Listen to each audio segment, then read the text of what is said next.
The pawn shop owner mocked a black teen's rusty watch. Then he opened the back cover, and the room went silent. "This is junk," he sneered, tossing it onto the glass counter so hard the crystal cracked. "I wouldn't give you $5 for scrap metal." Malik didn't flinch. He picked the watch up gently, the way you'd lift something sleeping. "It's not for sale," he said quietly. "I just need it appraised." 3 customers near the door stopped talking. Nobody moved. Because what none of them knew, what the man behind the counter was about to find out, was whose name was engraved inside that case, and why it would cost him everything he'd built. Before the end of this story, a lawsuit would be filed, a business would fall, and a family secret buried for 60 years would surface in front of the very crowd now watching in silence. But first, you need to understand how a 17-year-old boy ended up standing in that shop at all. Let's go back 3 days. Malik Carter lived with his grandmother Odessa in a small brick house 2 blocks from the community center his own grandfather had helped build with his hands. The furnace at that center had died in January. The repair bill was $400 the center didn't have.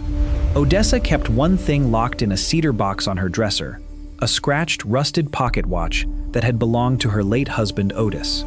She never let anyone touch it. "That watch isn't worth anything to strangers," she told Malik once. "It's worth everything to us." Still, watching the center's doors stay dark all week, Malik made a decision she didn't know about. He slid the watch into his coat pocket and walked to Voss & Sons Pawn on 5th Street, the shop his grandfather used to visit decades ago, back when its sign said something different. The man behind the counter, Gerald Voss, had inherited the business from his father. He liked customers who looked like money. Malik didn't fit that picture, and Gerald made sure he knew it the moment he walked in. Gerald turned the watch over once, barely looking. "Rust bucket," he said, loud enough for the line behind Malik to hear.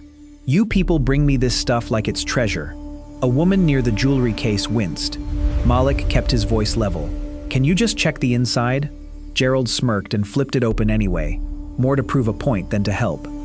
"There's nothing in here worth—" He stopped. He tried to shut the case fast, but Malik had already seen his face change. Gerald set the watch down like it had burned him and pushed it back across the counter.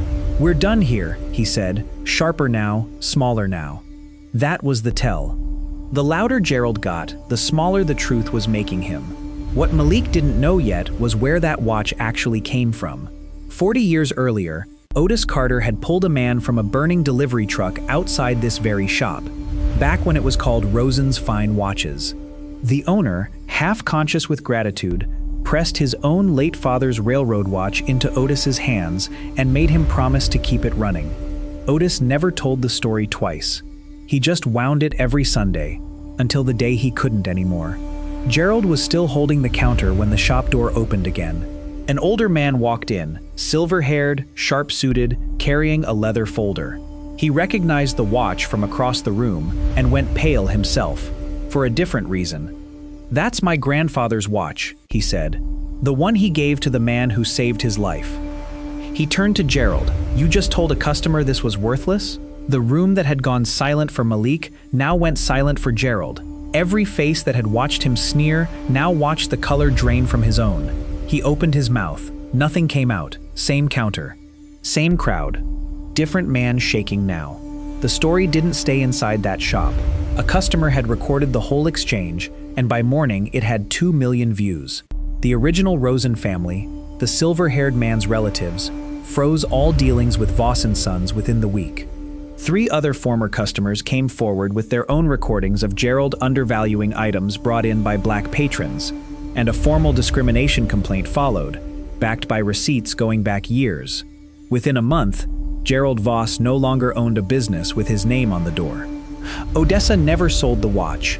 It sits in the same cedar box today, wound every Sunday, the way Otis always did it. The community center got its furnace fixed within the week, funded quietly, at the Rosen family's insistence, in Otis Carter's name. A small brass plaque now hangs above the door, in memory of the man who ran back into the fire. Malik still walks past it every morning on his way to school, and every time, he touches the frame once, like a kind of prayer. If this story moved you, Hit like, subscribe, and tell us below. Have you ever watched someone get judged by what they carried instead of who they were? Here's what really gets me about this one. It wasn't the watch that was rusted. It was the judgment. So tell me honestly, has someone ever underestimated you the second you walked in the room? I'd really like to know.